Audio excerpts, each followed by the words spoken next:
जननायक कर्पूरी ठाकुर कहा जाता है। उनको जननायक के नाम से प्रसिद्ध हैं कर्पूरी ठाकुर।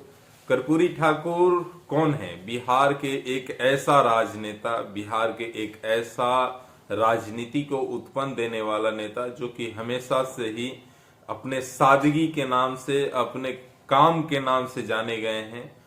कहा जाता है कि पूर्व मुख्यमंत्री कर्पूरी ठाकुर एक समय ऐसा उनका चर्चा रहा, दबदबा रहा, ऐसा उनका छवि रहा जिसके कारण से आज उनको भारत रत्न देने के बाद चल रहा है।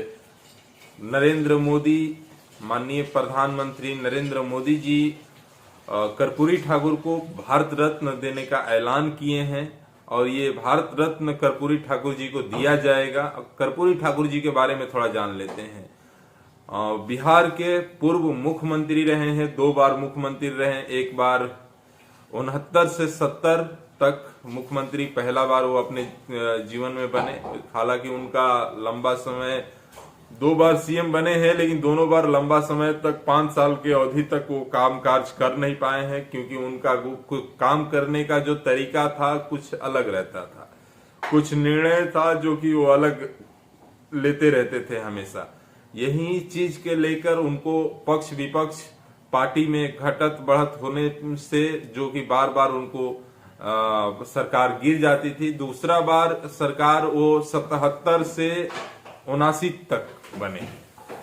ये 2 बार सीएम बने, इसके बाद एक बार डिप्टी सीएम भी बने, नेता प्रतिपक्ष भी बने। लेकिन ये अपने पूरा जीवन काल में उन्होंने हमेशा कांग्रेस के खिलाफ रह के राजनीति किए, कांग्रेस के खिलाफ में लड़ाई लड़े और अपने बिहार में एक अलग छाप छोड़ के गए।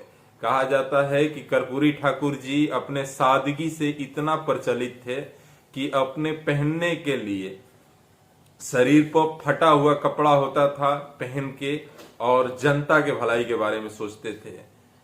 विदेश कहीं जाते थे दौरे पर तो उनको बढ़िया से पहनने के लिए कोट सूट बूट नहीं होता था, जो कि वो किराया पर लेकर विदेश जाते थे। कहा जाता है कि उनके राजनीतिक कैरियर में कुछ अहम फैसले लिए गए थे जो कि आज भी उनको सम्मान के तौर पर लोग देखते हैं। जननायक, वही सब कार्यकाल जो था उनको जननायक के रूप में माना जाता है और उस चीज से आज भी वो फेमस हैं। जैसे में उनका जीवन में वो अपना एक काम किए थे कि बिहार के अंदर 10वीं क्लास तक शिक्षा को फ्री कर दिए थे, क्योंकि वो अपने गांव से 5वें व्यक्ति थे जो कि 4 साल के अंदर फर्स्ट डिवीजन से पास हुए थे, 10 क्लास को पास किए थे। इसके बाद जो उनके अंदर ऐसा लगा कि भाई हमें 10 क्लास तक, 10 क्लास तक बिहार में शिक्षा मुक्त होनी चाहिए, उन्होंने शिक्षा मुक्त कराई। इसके बाद जो अंग्रेजी का पेपर होता है, एग्जाम होता है, उन्होंने बिहार में एग्जाम को, जो अंग्रेजी का एग्जाम था उसका एग्जाम तो होता था, लेकिन उसका जो नंबर होता है, जो काउंटिंग किया जाता है, उसको मान्यता खत्म कर दिया। वो एग्जाम होगा लेकिन उसका जो रिजल्ट होता है उसको पास और फेल से कोई मतलब नहीं रहेगा। इन्होंने ये करवाया। दूसरा कि उर्दू भाषा को हिंदी के बाद दूसरा स्थान दिया और हिंदी भाषा में कामकाज करने का पूरा राज्य स्तरीय पर उनको विकास दिलवाया। ये कर्पूरी ठाकुर जी का मेन काम था, जो कि आप सब जानते हैं। और कर्पूरी ठाकुर जी अपने सादगी से, अपने पहचान से एक अलग छाप छोड़े हैं पूरा देश में, पूरा विश्व भर में। इसीलिए उनको जननायक कर्पूरी ठाकुर से के नाम से जाना जाता है।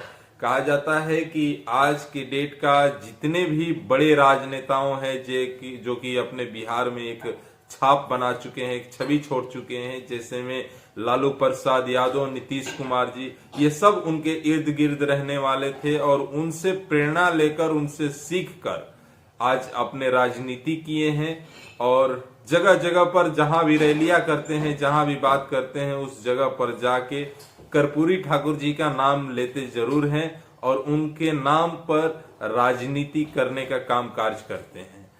आज भी नीतीश कुमार जी उन्हीं के लेकर जो बीजेपी के नेता थे उनसे जाकर दिल्ली में बात किए कि इनको जो कर्पूरी ठाकुर जी हैं इनको भारत रत्न देना चाहिए, और इनके बात पर राजी होकर उनका जीवन शैली को जाना समझा, और भारत सरकार, केंद्र सरकार ने जो था उनको माननीय श्री नरेंद्र मोदी जी अपने ट्विटर हैंडल पर ट्वीट करके बताया पूरे देश में कर्पूरी ठाकुर को भारत रत्न दिया जाएगा। और कर्पूरी ठाकुर जी जो है ये 49वें व्यक्ति होंगे भारत के अंदर जो कि भारत रत्न दिया जाएगा। अभी तक 48 व्यक्तियों को भारत रत्न दिया जा चुका है, जिसमें क्रिकेटर सचिन तेंदुलकर भी शामिल है। ये भारत रत्न देने के लिए तमाम तरह के होते हैं, जो कि जनता के पक्ष में, जनता के लोकप्रियता देखकर, सादगी देखकर, कामकाज करने का शैली देखकर उनको दिया जाता है, जो कि इसमें कर्पूरी ठाकुर जी भी एक शामिल होने वाले हैं। ये 49वें व्यक्ति होंगे भारत का जिनको भारत रत्न दिया जाएगा। बाकी ये वीडियो का जानकारी आपको कैसा लगा कमेंट बॉक्स में बताइएगा। वीडियो को लाइक करिएगा, शेयर करिएगा। नमस्कार, धन्यवाद, जय हिंद, जय भारत, जय बिहार।